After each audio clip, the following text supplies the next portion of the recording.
하나님께서 말씀하시기를 우리 성도들에게, 우리들에게 너희들은 이제 더 이상 어두움의 자녀들이 아니다, 빛의 자녀가 되었다라고 에베소서에서 말씀해 주고 있어요. 우리 에베소서 5장 8절에 하나님 말씀하시기를 너희가 전에는 어두움이더니 이제는 주 안에서 빛이라, 빛의 자녀들처럼 행하라 라고 하나님이 말씀하셨습니다. 우리가 전에는 어두움이었었나요? 여기 어두움이다 라고 하는 그런 말의 뜻은 세 가지 생각해 볼 수 있습니다. 하나님을 몰랐다라는 것이죠. 영적인 무지였었다라는 것입니다. 우리는 피조물인데 우리를 진정으로 창조해 주신 그 창조주, 창조의 아버지를 우리는 몰랐어요. 영적인 어두움이요, 암매인 것입니다. 두 번째는 우리는 어두움 가운데 있었다라고 하는 것은, 어두움은 죄를 짓기 좋아하는 장소예요.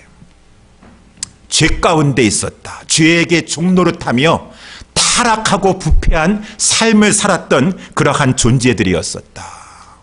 마지막 세 번째, 너희는 어두움의 자녀였었다 라고 하는 것은, 그 하나님의 자녀로 구원받지 못한 그 사람들은 이 세상에도 어두움인데 앞으로가 더 어두움이에요. 앞으로 그 우리 주님이 계신 그 밝은 곳에서 바깥으로 어두운 곳으로 쫓겨나서 슬피 울며 이를 갈며 고통을 당하는 그러한 운명 가운데 있는 너희들이었었다 라고 이렇게 성경에서 말씀해 주고 있어요. 그런데 웬 은혜입니까? 하나님께서 우리들을 창세전에 예정 가운데 선택하여 주시고 예수 그리스도로 말미암아 우리의 그 모든 더러운 것들을 우리 주님의 속죄의 공로로 깨끗하게 씻어 하나님의 자녀되게 하여 주시옵시고, 성령님으로 말미암아 우리가 거듭나서 이제 성령님과 함께 이 땅에 살아가는 우리는 이제는 빛의 자녀가 되었어요. 이제는 하나님을 알게 되었습니다. 하나님을 아버지라고 이렇게 부르게 되었고, 우리 주님을 주라 시인하게 되었고, 하나님을 알게 된 것이죠. 그리고 이제는 성령님과 함께 이전과 같은 어두움의 죄된 생활을 하고 싶지 않아요. 물론 완전하게 우리가 180도 다 깨끗하게 된 것 되진 않았지만은 우리 가운데 옛사람이 있다 할지라도 이제는 정말 빛된 삶 살고 싶어하는 그러한 소원함을 가지고 우리는 살게 되었습니다. 그리고 웬 은혜인 것입니까? 이 땅에서도 주님과 함께 빛된 자녀로 살 뿐만 아니라 우리 앞에는 어두움이 없고 광명한 세계가 기다리고 있다 라고 하는 것이죠. 얼마나 큰 축복입니까? 지극히 빛난 보좌 위에 우리 어린 양 예수 그리스도께서 계시는데, 이 주님의 은혜로 말미암아 이 천한 몸이 그 영광에 이르러서 주님의 보좌 앞과 우리 어린 양 앞에서 그 영광을 몸소 배우며 큰 기쁨을 영원토록 누리게 되었다. 말할 수 없는 하나님의 큰 은혜인 것입니다. 에베소서는 그것을 말씀해 주고 있어요. 너희들은 이렇게 이전에는 어둠이었더니 빛의 자녀들이 되었도다. 그러니 이 땅에 살아가는 동안에 너희의 존재가 어떠한 큰 은혜를 입은 존재가 되었는 줄 알고 빛의 자녀들처럼 행하라 라고 하나님께서 말씀해 주고 있어요. 이 빛의 자녀가 어떠한 삶을 살아야 되겠습니까? 에베소서 특별히 이 5장 3절에도 보게 되면은 음행과 온갖 더러운 것과 탐욕은 너희 중에 그 이름이라도 부르지 말아라. 빛의 자녀에게는 그것이 어울리지가 않고 합당하지가 않도다. 이는 성도의 마땅한 바니라. 누추함과 어리석은 말이나 희롱의 말이 너 마땅치 아니하니 너희가 어찌 빛의 자녀가 되어가지고 누추한 말, 남에게 수욕을 주는 말, 어리석은 말, 남에게 무례한 말, 희롱의 말, 상대방을 무시한 교만한 말을 너희 입에서 낼 수가 있느냐? 빛의 자녀들의 입에서. 너희는 돌이켜서 항상 은혜를 입은 자답게 감사하는 말을 하도록 하라. 이것이 빛의 자녀들의 합당한 열매요, 마땅히 행할 바니라. 그러한 말씀이 쭉 나와 있어요. 빛의 자녀들은 달라야 된다는 것이, 예수 믿고 하나님의 은혜를 입고 구주 예수 그리스도의 속죄의 공로를 덧입은 이 빛의 자녀들이여, 여러분들은 다른 존재가 되었습니다. 빛이 되어야 하는 것이 아니라 이미 빛이 되었습니다. 빛의 자녀들처럼 살아가십시오. 그러한 것 가운데 이제 쭉 부부간의 관계 속에서, 부모와 자식 간의 관계 속에서 세상에 나아가서도 내가 누구 밑에서 일을 합니까? 아니면 가게를 경영하고 있습니까? 상전의 위치에서 또 그 밑에 종업원의 위치에서도 빛의 자녀들 같이 살아가십시오 라고 쭉 에베소서에 말씀해 주고 있는데, 오늘 특별히 우리 어버이 주를 맞이하여서 빛의 자녀들이니 세상의 자녀들과는 다른 차원에서의 효도를 하라. 내 부모를 공경하고 내 부모를 그 뜻을 받들어서 순종하라. 세상의 사람들도 효도한다고 하지만 세상의 사람들은 도덕적인 차원에서, 윤리적인 차원에서 효도하는 것이고, 우리 빛의 자녀들은 하나님을 신앙하는 그 믿음을 가지고 오히려 세상과는 다른, 세상의 자녀들과는 다른 차원의 효도를 해야 된다. 그래서 오늘 본문의 말씀을 가지고 빛의 자녀들의 효도가 어떠한 효도인가라는 것을 말씀을 통해서 살펴보게 되기를 원합니다. 첫 번째, 빛의 자녀들의 효도는 세상 사람들과는 다른 것은, 우리는 부모님을 하나님이 세워주셨다라고 하는 믿음을 가지고 효도하려고 한다라고 하는 것입니다. 아니, 나를 낳아주셨으니까, 길러주셨으니까, 그거는 모든 사람들이 다 가지고 있는 생각이에요. 거기를 더 뛰어넘어서 초월하여서 하나님이 세워주신 부모님이시다 라고 하는 그 하나님에 대한 신앙을 가지고 우리는 부모님을 섬기려고 한다라고 하는 것입니다. 이것이 이제 에베소서의 총 말씀인데, 우리는 모든 관계가 그래요, 여러분. 우리의 자녀들도 하나님이 우리 가정에, 나에게 맡겨주셨습니다. 여호와의 기업입니다. 하나님이 선물로 주셨습니다. 제가 어저께도 우리 성현 장유미 집사님의 우리 둘째 성하나, 우리 조연아 보고서도 말했습니다. 우리 집사님, 하나님이 우리 집사님 사랑하셔서 귀한 우리 아기 선물로 보내주셨습니다. 하나님이 나에게 맡겨주신 귀한 영혼이에요. 선물이에요. 그것이 성경적인 그러한 이 시각인 것입니다. 부부간에도 마찬가지예요. 내가 좋아가지고 내가 선택해서 내가 결혼했습니다. 세상 사람들의 관점은 그렇지만은 아닙니다. 하나님이 그 남자를, 그 여자를 남편과 아내로 짝지어 주셨습니다. 하나님이 만나게 해주셨고 하나님이 짝지어 주셨습니다. 아니, 크리스찬의 부부는 하나님을 근간으로 하고 있어요. 더 견고하죠. 더 흔들릴 수 없습니다.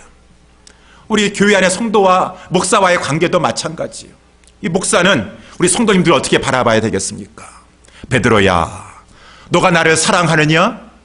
예, 주님, 내가 주님을 사랑하는 줄 주께서 아시나이다. 그러면은 내 양을 너에게 붙여줄 테니까 너가 잘 먹이고 잘 치고 너가 목양하도록 하라.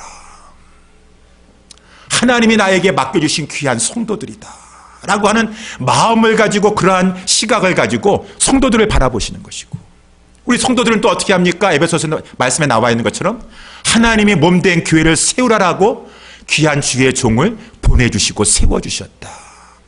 그 앞에 가르침을 받으려고 하고 순종하면서 자라나아갈, 온전한 성도로 자라나아가려고 하고, 이 모든 관계 속에서 우리는 다 하나님을 중심으로, 우리 에베소서 말씀해 보니까 5장 21절에 그리스도를 경외함으로 피차 복종하도록 하라. 부부간의 관계 속에서도 예수님 때문에, 하나님 때문에 더 남편으로서 아내를, 교회가 예수님의 교회를 사랑하는 것처럼 사랑하려고 하고, 우리는 세상 사람들과 다 다르게 더 사랑하기 때문에 그 차원을 넘어서서 아내도 주님이 하나님이 만나게 해주셨습니다. 그리스도 안에서 하나가 되었습니다 라고 하는 것 차원에서 이 교회가 그리스도께 복종하는 것처럼 내가 남편에게 복종하려고 하고, 이렇게 우리는 하나님을 경외하는 그러한 신앙을 가지고 부모를 또한 이렇게 공경해야 된다라고 하는 것입니다. 그래서 우리 요한복음 4장 20절에 이런 말씀 있지 않습니까?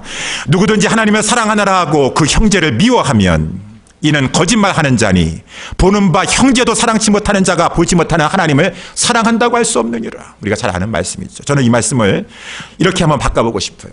누구든지 하나님을 사랑하느라 하고 그 부모를 멸시하면 이는 하나님 사랑한다는 말 거짓말하는 것이니 그 보는 바 부모도 공경치 못하는 자가 어찌 하나님을 경외한다고 말할 수가 있겠는가? 이 빛의 자녀들은 이러한 것 속에서 하나님을 경외하는 차원에서 하나님이 나를 위해서, 우리를 위해서 세워주신 그 부모님을 공경하고 그 부모님을 잘 받들려고 한다라고 하는 것입니다. 비록 그래서 부모가 가진 것이 없어요.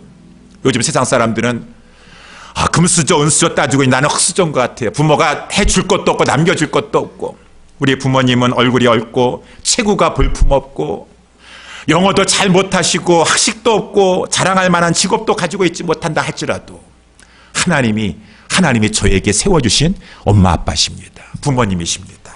라고 하는 그 신앙을 가진 그러한 사람은 그러한 인간적인 차원을 떠나서 하나님 때문에 오히려 부모님을 더 공경하게 된다라고 하는 것입니다.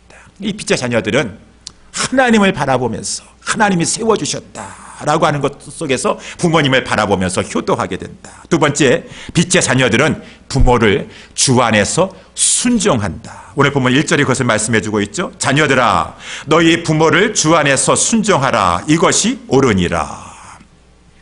순종하라 그 말입니다. 이거는 명령형이에요. 명령형. 순종했으면 좋겠다. 너가 순종하면은 좋을 것 같다라고 하는 그런 말이 아니라 순종하라. 하나님께서 당신의 그 자녀들에게 말씀하고 있어요. 내가 세워진 부모니 주 안에서 순종하라 라고 했으니 내 감정과 내 유익과 그러한 것이 좀 따라주지 않는다 할지라도 부모님의 뜻을 받들어서 순종하려고 해야 되는 것이죠. 그것이 하나님 앞에서 옳은 태도다라고 하는 것입니다. 여러분, 우리 부모님들이 원하시는 것이 무엇이 있을까요? 제가 이렇게 각양각색의 많은 것이 있겠지만 특별히 부모님이 원하시는 것은 자녀들 간에 우애 있게 지내는 것을 원하시는 것 같아요. 저희 어머님도 한 10년 전에 돌아가셨을 때 그런 말씀을 하셨어요. 얘야, 이제 나까지 이제 죽으면은 너희 삼남매 이렇게 또 멀리 떨어져 살고 있기도 한데 부모가 없으면 구심점을 잃어버려. 그래가지고 서로 연락도 안 하고 또 자녀들끼리 살다 보면 이해관계가 또 충돌되는 경우 있으면은 서로 안 보고 살려고 그러고 연락 끊고 살려고 하고 그러려고 하는데 그렇게 하지 말아라.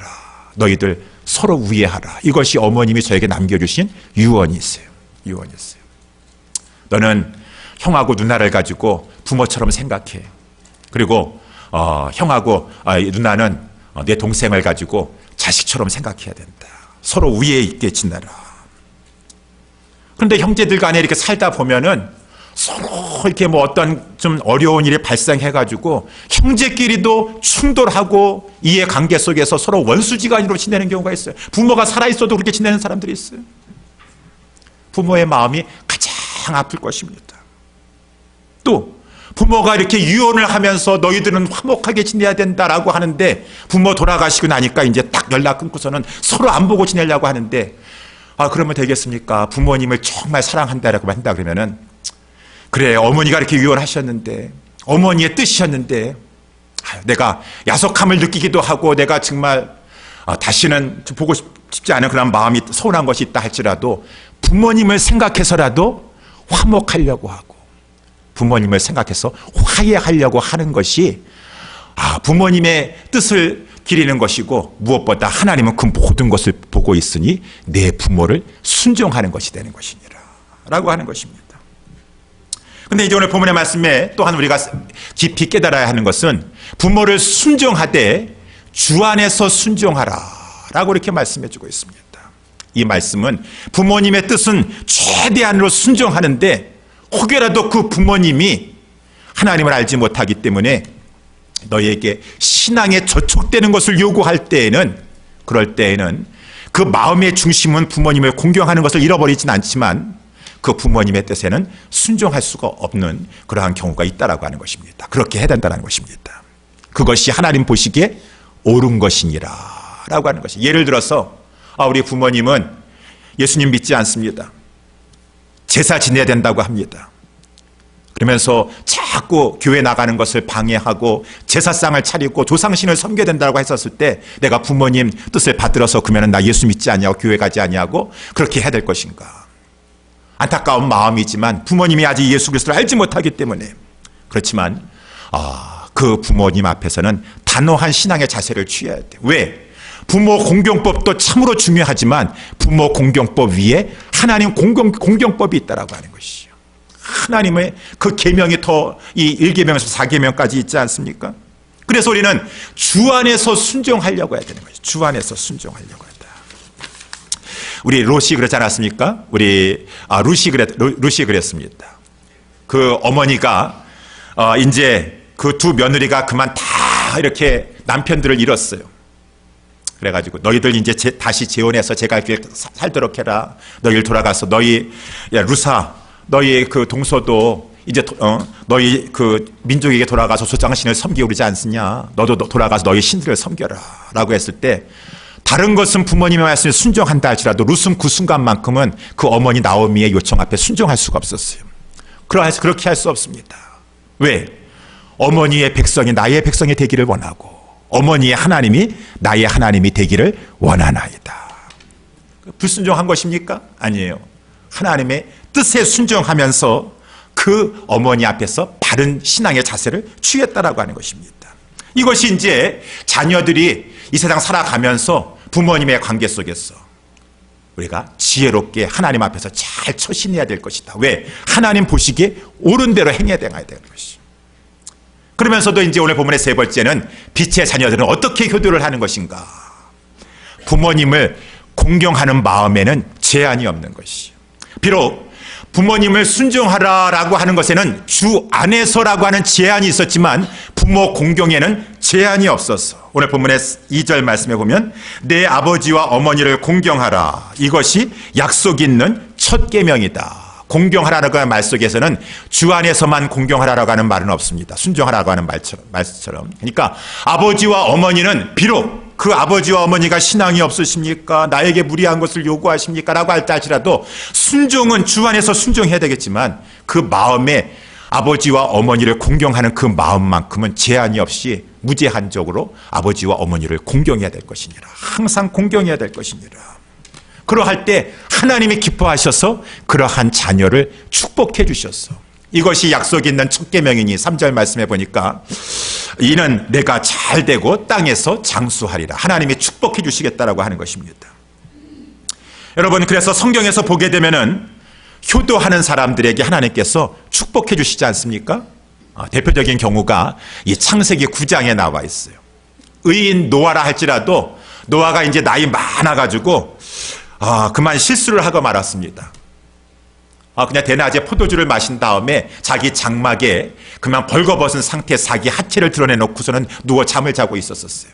마침 그때 둘째 아들이었었던 함이 그만 장막에 들어갔다가 그 아버지의 벌거벗고 누워있는 모습을 보게 되었습니다. 그가 정말 아버지를 공경하는 자였다고 한다면 빨리 그 상황 속에서 아버지의 허물을 덮어드렸어야 되는 것인데 그것을 주목하였다 라고 빤히 보고 있은 다음에 그만 나가가지고 다른 형제에게 그것을 가지고 얘기를 했어요. 흉을 봤다라고 하는 것이죠. 이렇게 아버지의 그 잘못한 것을 가지고 이렇게 막 드러냈습니다. 얘기했습니다. 흉을 봤습니다. 비난했습니다. 노아는 잠을 자고 있었는지 모르겠지만은 하나님은 그 모든 상황을 보셨어요. 그래서 노아가 깨고 나서 그 아버지 축복권을 가지고 있습니다. 아버지의 입술을 통하여서 그 함의 자식이었었던 가나안을 저주하게 했어요. 그 하나님의 모든 것을 보시는 것 가운데. 그래서 여러분, 가나안이 저주를 받아서 결국은 가나안은 나중에 이스라엘 백성들에 의하여서 정복을 당하는 그러한 비참함을 당하고 말지 않았습니까? 하나님 앞에 저주를 받게 되었다는 것이죠. 근데 이 다른 아들들이었었던 셈과 야벳은 어떻게 하였습니까? 그 함의 그 얘기를 듣고 나와가지고 빨리 아버지의 허물을 덮어드려야 되겠다. 다른 사람 보기 전에. 아버지의 위신을 생각해 줬어요. 이 아들들은. 그런 다음에 아버지에게 나아가서 그 허물을 덮어드리려고 하는 것도 내가 아버지의 그 벌거벗은 모습을 보지 말아야 되겠다. 그러면 혹여라도 아버지의 공경하는 마음이 내가 식어질 수 있으니까 라고 하는 그런 생각을 가졌던 것인가요? 두 아들들은 뒷걸음질 가가지고 그 아버지의 허물을 덮어두려고 하는 아버지를 그 위신을 생각하고 아버지를 경외하는 그 이 자세 태도를 버렸을 때 하나님께서 또 노아 그 아버지를 통하여서 그 이 셈과 야벳을 축복하게 하셨다라고 하는 것입니다. 그래서 이 셈이 축복이 받아서 하나님의 자녀가 되었고 야벳은 이방인데도 불구하고 하나님의 자녀 속에 들어오는 축복을 받게 되지 않았습니까? 하나님의 그 모든 것을 보세요. 하나님이 아까도 우리 계명에 내가 잘 되고 땅에서 장수하리라. 하나님이 주시는 것이죠. 이건 축복의 상징입니다. 장수 내 마음대로 장수할 수 있겠습니까? 그 당시에는 장수가 하나님의 축복의 상징이었었는데, 잘 되고 하는 그 모든 것은 하나님의 손에서 오는 것인데, 어떠한 상황에서도 부모가 실수한다 할지라도, 잘못을 범한다 할지라도 그 공경하는 마음을 가지고 부모를 세워주려고 하고 덮어주려고 하는 그 자녀를 보고 하나님이 복을 주신다라고 하는 것입니다. 그래서 우리는 살아가는 동안에 2절 말씀에 나와 있는 대로 내 부모를 공경하라. 공경하라고 하는 것은 부모를 무겁게 여겨야 된다. 무겁게 여겨야 돼. 이게 공경하다는 것을 히브리 말로는 키베드라고 하는 말인데, 이 키베드라고 하는 말이 이 우리의 내장 기관 중에서 간을 말하고 해요. 간이 아주 무겁다고 합니다. 제일 무거운 이 신장 기관인데, 그것처럼 부모를 무겁게 여겨라. 내 부모가 비록 부족하고 다른 사람과 비교해 봤었을 때 그렇게 연약한 것이 있다 할지라도, 너가 하나님 앞에 너 앞에 세움을 받은 그 부모를 무겁게 여기고, 그 말도 무겁게 여기고 그 뜻을 공경하라 라고 하는 것이죠. 아까 우리 셈과 함과 야벳의 경우를 예를 들었지만, 성경에 보게 되면 많은 경우가 있는데, 특별히 우리 사울왕 있지 않습니까? 이스라엘 초대왕. 이 사울왕이 왕이 되었을 때 아버지 기스가 이렇게 아들에게 심부름 시켰습니다. 지금 암나귀를 잃어버렸다. 너 암나귀 찾아오도록 하라 라고 하면은, 뭐 요즘 같았으면은 그 암나귀 어디 있는 줄 알고 날 보고 찾아오라고 하느냐, 막 이렇게 원망하고 불평할지 모르겠어요. 그런데 사울은 그 왕이 되기 전에 겸손했어요. 아버지 말씀도 잘 청종하려고 하였습니다. 그러니까 우리 사무엘상 9장에 보니까 사울이 그 아버지의 심부름을 받아서 암나귀를 찾으려고 온 땅을 두루다니면서 수종하는데, 에브라임 산지와 살리사 땅과 사알림 땅과 베냐민 땅으로 두루다니되 계속 몇 박 며칠을 아버지 그 심부름을 그걸 하면서, 아버지가 그 잃어버려가지고 안타깝게 여기는 것을 내가 찾아야 되겠다라고 하는 그 마음을 가지고 그렇게 열심히 찾다가 결국은 이 하나님의 종 사무엘을 만나서 그 가운데, 하나님의 뜻 가운데 그가 이스라엘 초대왕이 되고 말았다. 하나님이 축복해 주시는 것이죠. 다윗도 마찬가지 아니겠습니까? 다윗 아버지 이새가 이 형들이 지금 다윗 형들이 전장에 나가 있어요. 볶은 곡식과 떡 10덩이와 치즈 10덩이, 그것을 어린 다윗에게 주면서 형들에게 속히 가가지고 이것을 주고 하라. 그리고 안부를 살피고 증표를 가져오도록 하라. 아버지, 종들 시키세요. 종들. 왜 나같이 어린 걸 시키는 거예요? 저는 못합니다. 할 수 없습니다. 불순종의 아들이 아니었던 것 같아요. 아버지가 무리하게 요구한다 할지라도 다윗이 그 아버지의 뜻을 따라서 그것을 싸가지고 형에게 전장에 나아갔다가 그만 골리앗을 대하여서 골리앗을 이김으로 말미암아 이스라엘의 영웅이 되는 하나님의 축복의 섭리가 되는 것이죠. 뭐 이러한 것들은 성경에 얼마나 많이 나와 있습니까? 그렇지 않냐고, 어려서부터 하나님 불순종해서 엘리의 제사장의 그 아들들처럼, 홈리와 비누아스처럼 부모가 너 그렇게 하면 안 돼 하는데도 불구하고 고집피우고 그렇게 하다가 그만 복받지 못하고 저주받고 그 가문을 망하게 하는 그러한 자들도 얼마나 많이 있습니까? 그래서 우리 이러한 성경에 많은 이런 그러한 예화들이 있어요. 이러한 것들이 요즘과는 상관없는 것이다 라고 하는 것이 아니라, 우리는 이런 것을 바라보면서 하나님의 축복의 원리구나. 우리 아버지와 어머니가 무리한 요구를 한다 할지라도 자꾸 거기에 반항하려고 하고 대꾸하려고 하고 불순종하려고 하는 것이 아니라, 그러니까 복을 받으려면 타고나 이렇게 어려서부터 순종할 줄 알아야 돼요. 아버지 어머니 말씀을 무겁게 여기고 순종하려고 하는 그러한 자녀. 또 다른 한편 생각해 봤었을 때, 여러분 그러기 때문에 여기 계신 우리 부모님들 너무 자녀에게 요구하는 것을 어려워하지 마세요. 우리 연세 드신 우리 어르신들 이렇게 보게 되면은 자녀에게 신세지는 것은 그렇게 두려워하시오. 자녀에게 신세지는 것이, 다른 분에게 신세지는 것은 저거 한다 해서도 자녀를 이렇게 좀 힘들게 하고 자녀 불편을 끼쳐주면은, 우리 애들 그냥 고생하는데 힘든데 왜 자녀에게 이렇게 부탁하시는 걸 이렇게 힘들어 하셔요?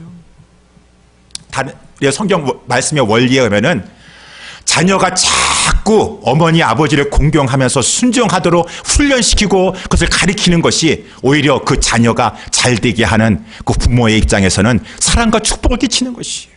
사랑과 축복을 끼치는 것이에요.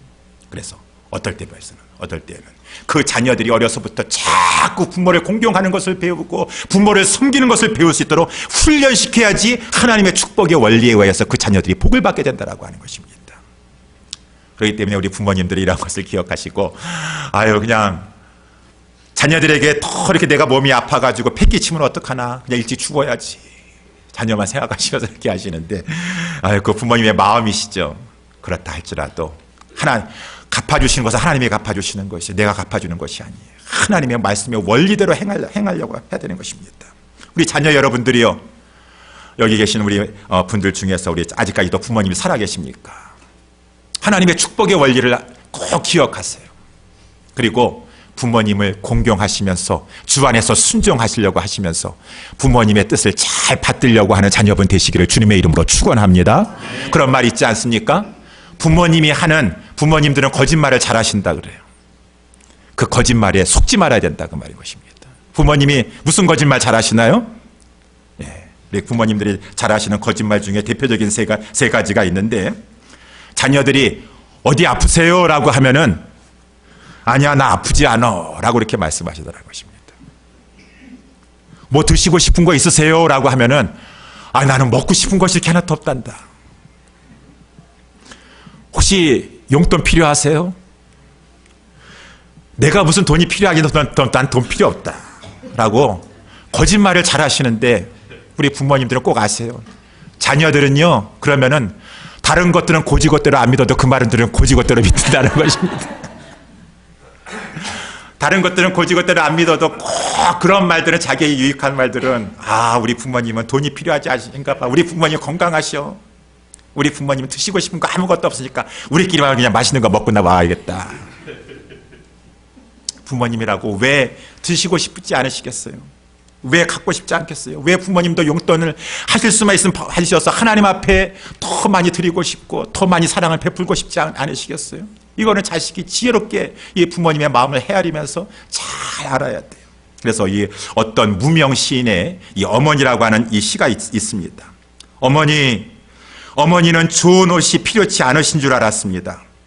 예쁜 그릇도 가지고 싶지 않고 맛있는 음식에도 마음이 없으신 줄 알았습니다. 빛깔 고운 립스틱이나 꽃무늬 화려한 양상품도 어머니는 눈여겨보지 않으시는 분인 줄만 알았습니다. 그러나 저도 이제 시집 와서 40 고갯길에 다다르니 이제야 깨달아집니다. 어머니도 여자이셨음을. 어머니의 가슴에도 무지개가 있고 파랑새가 있고 사파이어 같은 꿈이 있었음을 이제야 알아봅니다. 어머니 언제나 귀한 이름입니다. 언제나 우리 마음속에 별처럼 살아있는 아름다운 이름입니다. 이날의 어머니를 그리워합니다. 남녀노소를 불문하고 아버지 어머니 그 이름은 정말로 귀중한 이름이에요. 그런데 뒤늦게서야 그 어머니, 그 아버지의 그 존재의 귀중함을 나중에 깨닫는다라고 하는 것입니다. 그래서 우리 에베소서 말씀에도 보니까 그 위에 우리 세월을 아끼라, 에베소 5장 16절에 세월을 아끼라 때가 악하니라 라고 했는데, 이 말씀 전에 제가 옛날에 한번 설교한 적이 있는데, 세월을 아끼라고 하는 이 말의 원어의 뜻은 세월은 머물지 않고 계속 흘러간다라고 하는 것입니다. 오늘 아침에 교회를 오는데 제 아내가 그래요. 우리 세월이 가는 거예요, 오는 거예요? 네, 그런 말을 합니다. 가는 겁니까, 오는 겁니까? 오면서 계속 가고 있는 것이에요. 세월은 계속 머물지 않고 계속 오면서 계속 가고 있는 것입니다. 그 오면서 하염없이 흘러가고 있는 이 세월 속에서 세월을 아끼라라고 하는 그 말의 헬라의 뜻은 그것을 그 속에서 기회를 잡으라는 것이에요. 기회를 잡으라. 어떠한 기회를 잡으라? 서로 사랑할 수 있는 기회를 잡아라. 사랑할 수 있는 기회. 성도 간에도 부부 간에도 부자 간에도 그 사람들과의 관계 속에서 나중에 떠나고 나서, 나중에 없고 나서 아이고 후회하지 말고 있었을 때 그 흘러가는 세월 속에서 부모님을 사랑하고 효도할 수 있고 사랑을 표현할 수 있는 기회를 잡아서 그 기회를 가지고 선용하라, 그 말인 것입니다. 그렇습니다. 우리 여기 계신 모든 분들은 다 우리가 물론 천국에 가서는 영원히 있겠지만 이 땅에서 영원히 같이 있을 수가 없어요. 항상 있어주는 것이 아니라 떠날 때가 있다라고 하는 것입니다. 부모님도 배우자도 내 옆에 있는 성도님도 이제는 다 떠나서 나중에는 그 액자 속에 남아있는 사진 속에서만 머무는 그러한 때가 있다, 그 말인 것입니다.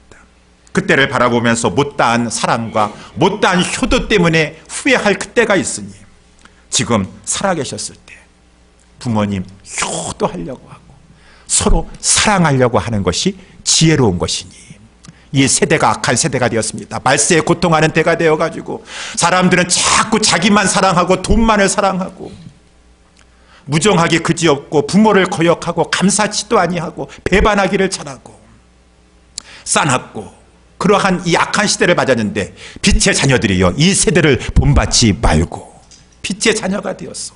세월을 아끼면서 그 모두 다 바쁘고 다 힘들지만은 그 속에서 기회를 찾아서 부모님 앞에 효도하려면 효도하고 사랑을 표현했었을 때 하나님께서 갚아주시느니라 라고 하는 그런 말씀인 것이죠. 그러면서 여러분 우리가 부모님 앞에 효도를 해야 되겠지만 가장 큰 효도는 무엇입니까? 혹이라도 여러분 부모님 중에서 장인어른 장모님 중에서 아직까지도 복음을 알지 못하고 영적인 어두운 가운데 있습니까? 그 앞이 어두운 가운데 지금 노년을 보내시고 계시는 부모님이 계십니까? 안타깝게 여기시고 아까 제가 설교 초반에 말씀했었습니다. 누가복음 16장에 보니까 그 예수 믿지 아니하고 구원받지 못한 그러한 자가 바깥 어두운 곳에 가서 있는데 그 영혼이 절규하면서 호소하는 것입니다. 내가 이 불꽃 가운데 고민하나이다. 내 혈육은 그 어떠한 자라도 이 고통받는 곳에 오지 않게 하여 주시옵소서. 이 땅에서도 부모님 좋은 데 모시고 싶고 또 뭐 돌아가시면은 좋은 장례식으로 해가지고 이렇게 부모님 잘 모시고 싶은 그런 생각 가지고 다 계시겠지만은 우리의 부모님의 영혼을 생각하시고 좋은 데 가셔야 되는데 안타까운 마음을 가지고 우리 아직까지도 양가 부모님 중에서 예수 그리스도를 알지 못하는 그 부모님이 있으면은 여러분들이 효도하시면서 무엇보다 가장 큰 효도를 놓치지 말라고 하세요. 복음을 전해주시고 기도해 주시고 그 영혼이 구원받을 수 있도록 최대한으로 해야지. 그것이 우리 믿는 빛의 자녀들에게 있어서는 가장 큰 효도요. 나중에 후회하지 않게 될 건 가장 첫 번째 일이라는 것입니다. 그리고 이제 마지막으로 한 가지 더 말씀드리면은 성경에서는 우리의 육신의 부모님들만 부모님이라고 말하지 아니하고 우리의 공동체의 어르신들도 부모님이다. 부모님과 같이 공경하라 라고 이렇게 말씀해 주고 있어서 우리 레위기 19장 32절에 너는 샘머리 앞에 일어서고 노인의 얼굴을 공경하면서 내 하나님을 공경하라. 노인의 얼굴을 공경하는 것이 내 하나님을 공경하는 것이니라. 나는 여호와니라 라고 이렇게 말씀해 주고 있어요. 제가 지난번에도 말씀 한번 드린 적이 있는데 어떤 분이 이런 글을 쓰셨어요. 저기 우리 어머니가 오신다 라고 하는 글입니다. 옛날 시외버스 시골 시외버스 있었던 일이라고 합니다. 그러니까 버스가 이제 막 떠나려고 하는데 승객 중에 한 분이 저 멀리서 웬 할머니가 이쪽으로 오시는데요 라고 소리쳤어요. 보니까 정말 저 멀리서 어떤 할머니가 머리에 막 짐을 지고 지금 버스 타려고 막 종종걸음으로 막 걸어오고 있는 것이 그랬지만은 그 승객 중에서 야박한 승객 한 명이 이렇게 말하는 것이었습니다. 저 한 사람 때문에 바쁜 우리 모두가 다 시간 낭비할 수 없습니다. 빨리 갑시다 라고 이렇게 얘기를 했어요. 그랬더니만은 버스 기사가 가고 서는 것은 버스 기사 마음대로 하는 것이에요. 버스 기사가 뒤돌아보면 승객한테 이렇게 말하는 것이에요. 여러분 저기 우리 어머니가 오십니다. 우리 어머니입니다 라고 이렇게 말을 했어요. 그랬더니만은 승객들이 깜짝 놀랐던 것 같아요. 아니 버스 기사 양반 어머니시라고? 어떻게 또 어머니가 어떻게 이 시간에 오게 되었나 라고 생각했던 것 같아요.